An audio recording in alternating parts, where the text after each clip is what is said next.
ইয়ান তৈরি করবার জন্য অন্যতম যে গুরুত্বপূর্ণ মেশিন সেটা হচ্ছে ড্র ফ্রেম। আমরা জানি যে অনেকগুলা স্টেপ আছে, অনেকগুলা স্টেপ অতিক্রম করবার পরে আমরা ইয়ানগুলা প্রডিউস করে থাকি।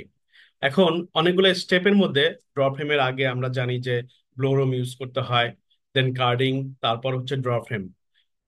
তার ড্রপ ফ্রেমের পরে আহ, যদি কম্বিয়ান প্রডিউস করি তাহলে ল্যাব ফরমার থাকে। দেন হচ্ছে আমরা ল্যাব ফরমানের মাধ্যমে মিনি ল্যাব তৈরি তৈরি করবার পর আমরা কম কম্বিং যে মেশিনটা আছে সেই মেশিনের সাহায্যে আমরা কম স্লাইবার তৈরি করব, এবং পরবর্তীতে আমরা রবিং ফ্রেম বা স্পিড ফ্রেমের মাধ্যমে আমরা রবিং তৈরি করবার পর দেন হচ্ছে একেবারে ফাইনাল যে মেশিন রিং ফ্রেম থেকে আমরা ইয়ান প্রডিউস করব। তো এখন এখানে স্বভাবতই কোয়েশ্চেন হচ্ছে যে ড্র ফ্রেমটা আসলে কেন ব্যবহার করছি, বা ড্র ফ্রেমের ইউজটা কি, অথবা ড্র ফ্রেমের ফাংশন গুলো আসলে কি। আসলে ড্র ফ্রেম স্পিনিং জগতের আমরা জানি খুব গুরুত্বপূর্ণ একটা মেশিন। এর পিছনে কারণ হচ্ছে যে ফাইবার গুলা দিয়ে আমরা ইয়ার্ন প্রডিউস করব সেই ফাইবার গুলা স্লাইবারের মধ্যে এক এক ডিরেকশনে থাকে, আর আমরা জানি যে শর্ট ফাইবার থেকে আমরা ইয়ার্ন প্রডিউস করে থাকি।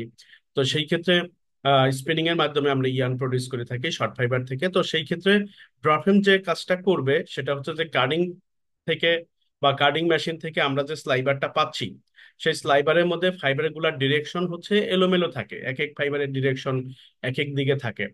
কিন্তু আমরা যদি পারফেক্ট ইয়ার্ন প্রডিউস করতে চাই, বা আমরা যদি একেবারে যেটা বলে যে ইয়ানের মধ্যে হেয়ারিনেস কমানো প্লাস হচ্ছে ইয়ানটাকে কোয়ালিটিফুল করা, তো সেই ক্ষেত্রে আমাদের ড্রফ্রেম ইউজ করতে হবে।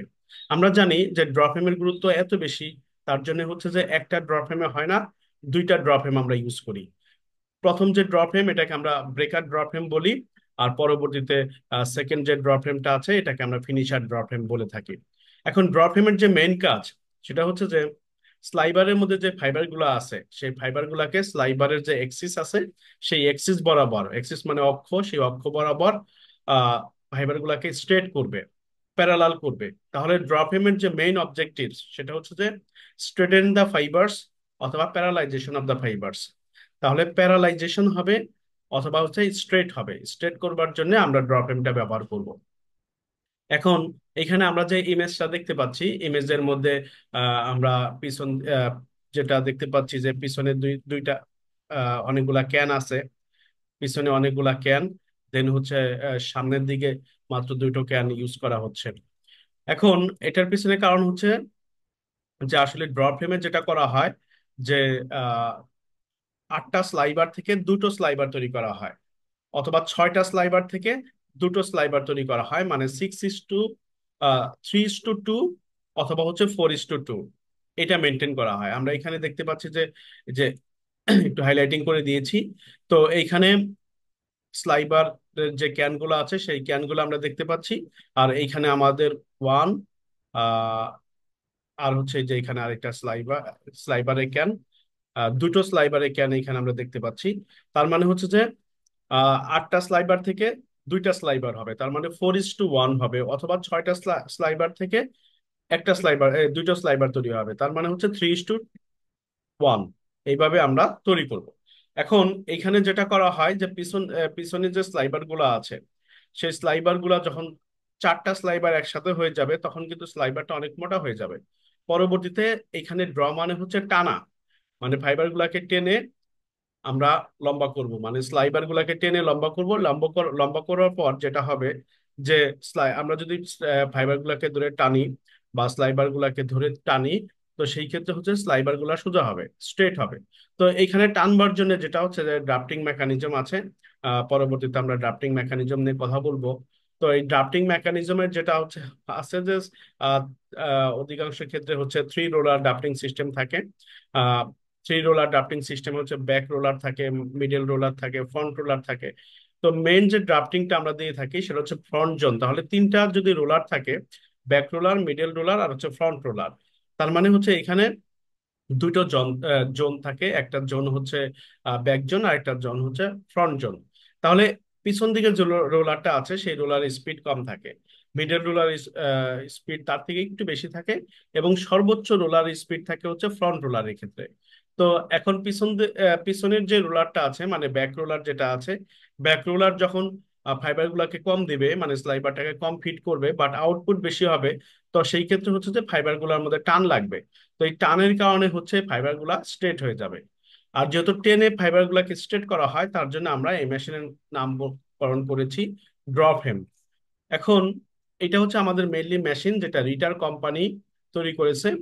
এখন এই ড্রপ ফ্রেমটাকে যদি আমরা একেবারে স্কেমেটিক ডায়াগ্রামটা দেখি, তাহলে এখানে হচ্ছে আমাদের 1 2 আর হচ্ছে 3 আর 4 5 6, তার মানে 6টা স্লাইবার এখানে আছে। এটা হচ্ছে 4, দেন হচ্ছে 5 আর হচ্ছে 6। তাহলে 6টা স্লাইবার এখানে এখানে আমরা দেখতে পাচ্ছি। আর এইখানে এইগুলা হচ্ছে মেনলি স্লাইবার। এখন এই স্লাইবার গুলা সামনের দিকে আসতেছে। এখন এই যে এইগুলা হচ্ছে গাইড, এর মাধ্যমে গাইড হবে, স্লাইবারের ডিরেকশনসে সেট আপ করে দিবে। আর আমাদের এইখানে যেটা দেখতে পাচ্ছি 4 রোলার ড্রাফটিং সিস্টেম। আমরা একটু আগে কথা বলেছি 3 রোলার ড্রাফটিং সিস্টেম নিয়ে। এটা হচ্ছে 4 রোলার ড্রাফটিং সিস্টেম। এটা একটা back roller, then middle roller, এটাও মিডল রোলার, দেন হচ্ছে ফ্রন্ট রোলার। এখন এইখানে যেটা হয় যে এই ব্যাক রোলার, ব্যাক রোলারের স্পিড বিএফ, মানে ব্যাক রোলার লিখে দিচ্ছি। এই ব্যাক রোলার স্পিড ফ্রন্ট রোলারের থেকে অনেক কম থাকে। তার মানে এই ব্যাক রোলার কম দিবে, এগুলো আসলে এইভাবে ঘুরতে থাকবে। এখন এই ব্যাক রোলারের থেকে স্পিড, যে স্পিডটা আছে, এর থেকে হচ্ছে তারপরের যে রোলারটা আছে, এই রোলার স্পিড আর একটু বেশি থাকবে, এই রোলার স্পিড তার থেকে বেশি থাকবে, এবং সর্বোচ্চ স্পিড আমরা এই রোলার থেকে পাবো। আর এখানে হচ্ছে আমরা একটা ক্যান দেখতে পাচ্ছি। এই ক্যান, এখানে যে স্লাইবারটা তৈরি হবে, সেই স্লাইবারটা এই ক্যানের মধ্যে জমা হবে। একটা ক্যান কয়েলিং মেকানিজম এখানে আছে, যে সুন্দর করে স্লাইবার গুলা যেন জমা পড়ে, কারণ পরবর্তীতে এই স্লাইবারটাকে তুলে নিয়ে আসতে হবে। তুলে, যেমন এর পরের যে মেশিনটা আছে, যে সাপোজ আমরা যদি কার্ডেটিয়ান তৈরি করতে চাই, তাহলে ডাইরেক্টলি আমরা এই স্লাইবার গুলাকে রবিং ফ্রেমে সেট আপ করবো। তো রবিং ফ্রেমে যখন আমরা সেট আপ করবো, তখন হচ্ছে স্লাইবার গুলা রবিং বানানোর সুবিধার্থে বা রবিং বানানোর জন্য ক্যান থেকে যেন সহজেই উঠে আসে, তার জন্য সুন্দর করে একটা কয়েল আকারে বা গুছিয়ে ফাইবার গুলা, এই স্লাইবার গুলাকে এই ক্যানের মধ্যে আমরা রাখবো। মেনলি হচ্ছে এটাই মেকানিজম। আমরা একটু ক্যান কয়েলিংটা আবার একটু দেখে আসি। এইখানে আমরা দেখতে পাচ্ছি আহ ক্যানের মধ্যে যে স্লাইবারটা আছে, সেই স্লাইবারটা জমা পড়েছে একেবারে ওয়েল ওরিয়েন্টেশনের মাধ্যমে, মানে একটার উপরে আরেকটা এভাবে পড়েছে, যা পরবর্তীতে এই স্লাইবারটাকে আমরা যখন তুলে নিয়ে আসবো তখন একেবারে ফ্রিলি এটা উঠে আসবে। একটা জিনিস একটু বলে রাখি, এই ক্যানটাও কিন্তু খুব গুরুত্বপূর্ণ টেক্সটাইল ইন্ডাস্ট্রির জন্য, মানে অথবা স্পিনিং ফ্যাক্টরির জন্য। সেটা হচ্ছে যে এইখানে একটা ডাকনার মতো থাকে, মেন হলের ডাকনার মতো থাকে।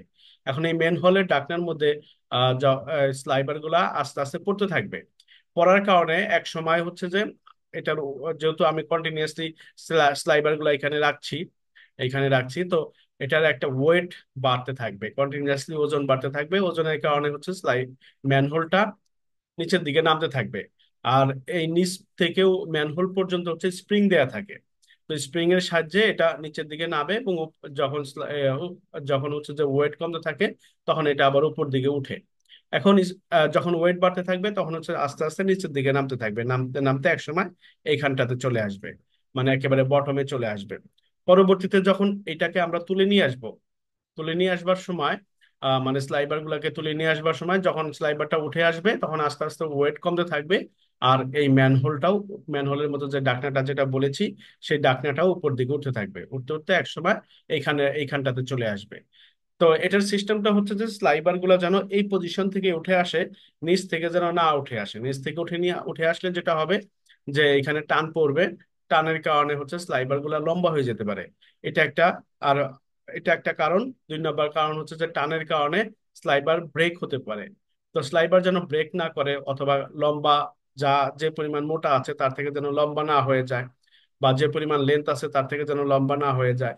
তো এইসব সমস্যা আমাদের ইগনোর করবার জন্য মূলত এরকম ডাকনার ব্যবস্থা থাকে, এবং ডাকনা থেকে বটম পর্যন্ত স্প্রিং এর ব্যবস্থা করে দেয়া আছে। তো আশা করছি ড্র ফ্রেম সম্পর্কে সবার নলেজ ক্লিয়ার হয়েছে। তো ধন্যবাদ জানাচ্ছি সবাইকে।